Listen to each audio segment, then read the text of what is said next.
প্রিয় দর্শক, সাকিবের কাছে কোটি টাকার বেশি পাওনার অভিযোগ কাকড়া ব্যবসায়ী।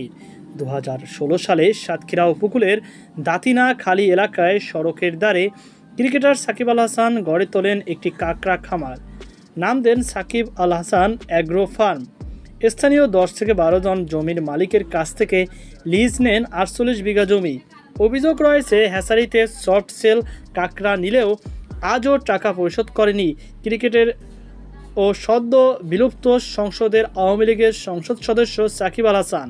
তার কাছে ব্যবসায়ীদের কোটি টাকার বেশি পাওনা রয়েছে বলে দাবি করেছেন এক পাওনাদার। মুন্সিগঞ্জ বাস স্ট্যান্ডের পাশের বাসিন্দা জুলফিকার আলী সফট সেল কাকড়া দিতেন সাকিবের হ্যাচারিতে। তিনি বলেন, আমরা কাকড়া দিয়ে মাস শেষ টাকা নিতাম। হিসাব রাখত সাকিবের খামারের দায়িত্বরত ম্যানেজার। এভাবে চলতে চলতে আমার প্রায় 3 মাসের টাকা দেয়নি। আমি এখনও 5 থেকে 6 লাখ টাকা পাবো। তিনি আরও বলেন, সাকিব তার বন্ধু পাবেল, ইমদাদ ও আরেকজন সহ মোট 4 জন খামারটি করেছিলেন। আমরা মূলত সাকিবকে দেখেই তাদের সঙ্গে ব্যবসায় যুক্ত হয়েছিলাম। মেমোতেও সাকিবের নাম ছিল। জুলফিকার আলী বলেন, 2021 সালে খামারটি বন্ধ হওয়ার পর নানাভাবে আমরা চেষ্টা করেছি টাকা আদায় করতে, তবে কোনোভাবেই আদায় করতে পারিনি। বছর খানেক আগে মাগুরায় সাকিব আল হাসানের বাড়িতে গিয়েছিলাম তার বাবার কাছে। আমাদের সঙ্গে খারাপ ব্যবহার করে বাড়ি থেকে বের করে দিয়েছিল।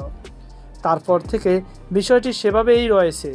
টাকা পাবো তার মেমো বা প্রমাণপত্র এখনও রয়েছে। সাকিব আল হাসানের কাছে পাওনা 30 লাখ টাকার শোকে মারা গেছেন বুড়ি গোয়ালিনী ইউনিয়নের বামিয়া গ্রামের এক গুরুদাস। এমন অভিযোগ করেছেন জুলফিকার আলী। তিনি বলেন, গুরুদাস হার্ড কাকড়া দিতেন সাকিবের খামারে। 30 লাখ টাকা বাকি পড়ে তার। গুরুদাস আমি সহ 4 থেকে 5 জন সাকিবের বাড়িতে গিয়েছিলাম।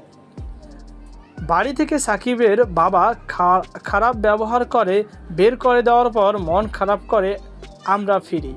তিনি আরও বলেন, গুরুদাসের ব্যবসা ভালো যাচ্ছিল না, অন্যরা তার কাছে টাকা পাবে, এদিকে সাকিবের কাছে পাওনা টাকাও পাচ্ছিল না। এসব নিয়ে চিন্তায় হৃদরোগে আক্রান্ত হয়ে মারা যান গুরুদাস।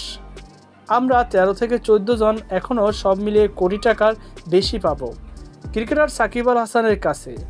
আমরা আমাদের পাওনা টাকা ফেরত চাই।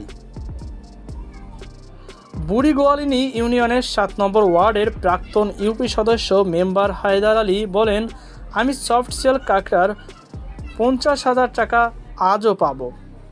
আমার টাকা একটু কম হলেও অন্য পাওনাদারের মোটা অঙ্কের টাকা পাবেন।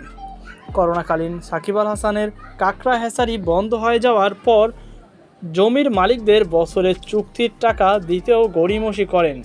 তখন মানববন্ধন সহ বিভিন্ন দপ্তরে অভিযোগ করেন তারা। এসব নিয়ে সংবাদ প্রকাশের পর জমির মালিকরা তাদের টাকা পান।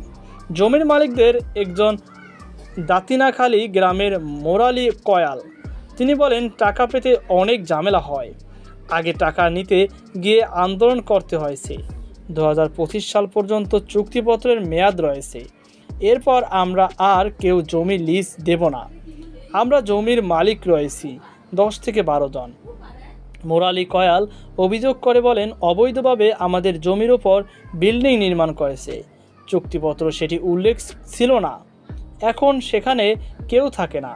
খামার বন্ধ হওয়ার পর থেকে তাদের এখানে দেখা যায় না, সেভাবে পড়ে রয়েছে। ফোনে যোগাযোগ করা হলে সাকিব আল হাসান জানিয়েছেন, সরকারি প্রণোদনা অর্থ আসলেই জমির মালিকদের ক্ষতিপূরণ দেওয়া হবে। আমরা লোকসানের মুখে পড়েছি। মহামারীর মধ্যে 5 কোটি টাকার অর্ডার বাতিল করা হয়। সরকার থেকে প্রণোদনা হিসাবে ঋণ পেলে আমরা ক্ষতিগ্রস্ত জমির মালিকদের প্রাপ্য অর্থ পরিশোধ করব বলেন সাকিব। পরবর্তীতে জমির মালিকরা টাকা বুঝে পেয়েছিলেন বলে জানিয়েছে। বর্তমান সাকিব আল হাসান দেশের বাইরে থাকায় হ্যাচারিতে সফট সেল কাকড়া দেওয়া পাওনাদারদের বিষয়ে তার মন্তব্য জানা সম্ভব হয়নি। প্রিয় দর্শক, এই হলো সাকিবের বর্তমান অবস্থা। এ বিষয়ে আপনার কি মতামত অবশ্যই কমেন্ট বক্সে জানাবেন। যদি আপনি একজন সাকিবের ফ্যান হয়ে থাকেন কিংবা সাকিবের ফ্যান না হয়ে থাকেন, তাহলে আপনার মূল্যবান কমেন্টটি অবশ্যই কমেন্ট বক্সে জানাবেন।